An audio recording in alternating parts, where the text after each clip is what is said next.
warahmatullahi wabarakatuh.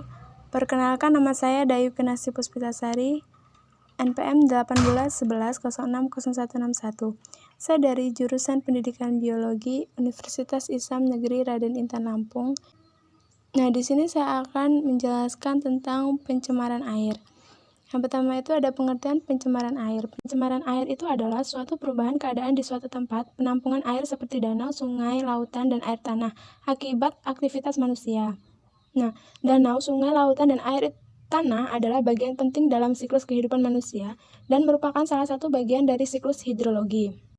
Yang selanjutnya itu ada penyebab pencemaran air dapat disebabkan oleh berbagai hal dan memiliki karakteristik yang berbeda-beda. Yang pertama, meningkatnya kandungan nutrien dalam mengarah pada eutrofikasi. Yang kedua, sampah organik seperti air comberan menyebabkan peningkatan kebutuhan oksigen pada air yang menerimanya yang mengarah pada berkurangnya oksigen yang dapat berdampak parah terhadap seluruh ekosistem. Selanjutnya, industri membuang berbagai macam polutan ke dalam air limbahnya seperti logam berat, toksin, organik, minyak, nutrien, dan padatan. Seperti limbah pabrik yang mengalir ke sungai, seperti di Sungai Citarum, pencemaran air oleh sampah.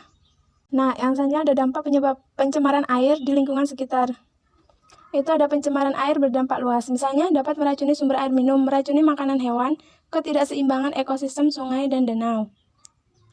Dampak terhadap kehidupan biota air.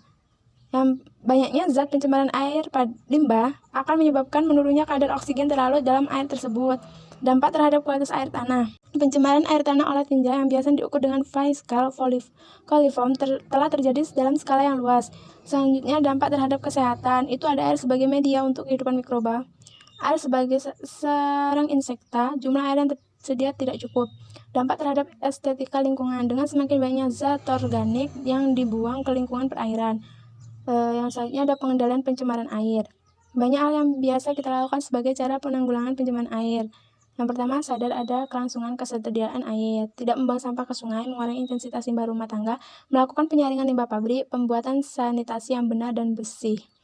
Sekian penjelasan saya tentang pencemaran air. Bila ada salah, saya mohon maaf. Saya akhiri. Wassalamualaikum warahmatullahi wabarakatuh.